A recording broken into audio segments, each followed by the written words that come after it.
I once traumatized myself by watching a gore video of someone with an open hound on their head, full of maggots. That ain't really creepy or weird, more like disgusting, but definitely the most impacting. The actual creepiest thing that happened to me online was on AI Dungeon. Be me. On bed under blankets. 2 a.m. Rainy night. Thunder.mp3. Decide to play AI Dungeon on my smartphone. Cyberpunk setting. Decide to go for a cyber fantasy story. Make character find a bunch of crack on an alleyway. Use crack. Trip balls. Enter research facility. Kill everyone. Discover a bunch of summoning circles and glyphs. Discover a bunch of demon-looking creatures. Go kill them.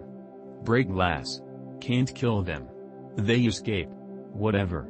Go back to exploring the world. Do more drugs, kill more people. The very descriptions of the city blocks get increasingly disturbing. Places are not only destroyed but decadent and poor, as if my actions could reach across time and make things worse even in the past. Reach outskirts of city, only ruins now. White granite buildings, nothing anywhere. Find a giant invocation circle. Draw cyberglyphs on it. Open portal to hell. Demonic creatures come out. Can't kill them. They mangle me beyond recognition. Die. Suddenly my character is now at their apartment. TV descriptions of the news. The city is completely destroyed. Rivers of bloods. Violence. Descriptions get increasingly disturbing. Suddenly I start describing piles of dead kids. I thought it wasn't supposed to go that far. LLM have limiters. TV says the man responsible for all this destruction is dead. Daddy, what's happening? Realize the POV I'm reading from isn't my character but just some random NPC. NPC's building starts to collapse. Death and suffering descriptions continue. Suddenly stop. Are you happy with this? What you done? POV still NPC. It's talking to me. Start feeling real bad. Turn off smartphone. 3 a.m. Rain stopped. Can't sleep. Be me 24-year-old third shift embalmer for embalming trade service. Did the work other funeral homes didn't feel like doing autopsies, car wrecks, organ donors, most messed up stuff ever could explain if you want, and children which are pertinent to this story. Work from 7 p.m. to 7 a.m. but most days much more.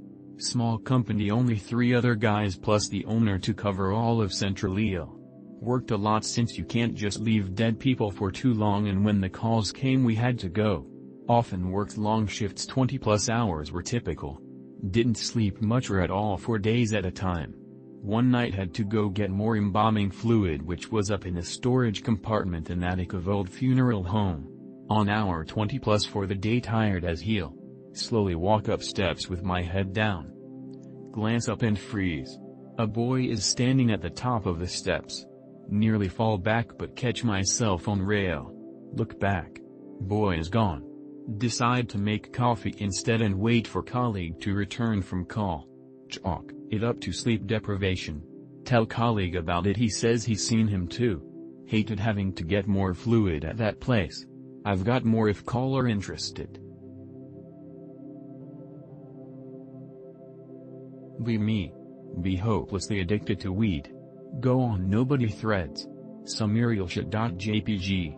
Rinse and repeat. Be me. Quit weed. Mind's no longer polluted by drugs. Go on nobody threads. WTF is this nonsensical bullshit? Finally leave. Be me. Encounter Anna Brown on YouTube. Really vibe with her content. Then encounter her in my dreams. She keeps telling to shut my big fat fucking mouth and be still. Take her advice IRL. Feel bliss unlike anything I've ever known. The nobody is complete and utter bullshit. Eat the brown banana FFS, just do it. IT works. Be me at age 7 attending local private elementary in downtown Southeast Asia. After school waiting to be picked up by parents. Go run around the huge school grounds with other kids with irresponsible parents. We're talking Hogwarts level huge. End up near the rear area of school where staff dorm/housing/dean lives. Discover old classroom buildings boarded up. Bored kids, we find an open window and venture inside. Looks like 1970s dusty classrooms with stacked wooden elementary school desks, chairs and cobweb metal file cabinets. Look inside cabinets and find old, confiscated and unreturned toys, student property, files. Think we struck jackpot and started trying to take some home and outside. We all each take 1 or 2 toys and head outside. Right when we stepped out, 3 black teens stopped us. Dressed in 90s garb too, it was the 90s. Looking like bootleg Fresh Prince of Bel-Airs. Hey, what y'all have in your hands? Us never having met any black people at all in our entire life, being deep in Southeast Asia. Drop the toys and make a mad dash for it. We all ran away and separated. I still remember it to this day. What were those abandoned classrooms with furniture and such? Why were there black youth speaking English deep in Asia in my private school? That shit genuinely freaked me out, and I feel it to be paranormal. Yeah, I accidentally did this, but not really. Be me, 16. June 2021. Super moon. Go to party. Get super fucked up. Get into fight. Praying to Shiva constantly, no idea why, the prayers just came out of my mouth. Hit by road sign. Hit by rocks. Stomped on by like 4 dudes at least 20 times each. Wake up 30 minutes later, somehow still alive. Survive. Now have to deal with furry pedos and feds while having a good amount of foresight and magical powers. Lol. I'll post a story about my tulpa to give you an example on how she has improved my life. Be me. Have a tulpa. She takes the form of a black girl, similar to Pick related. Take her for walks down by the creek. One day, she asks me to hold her on my shoulders and walk around. Nobody was around, so I decided to allow it.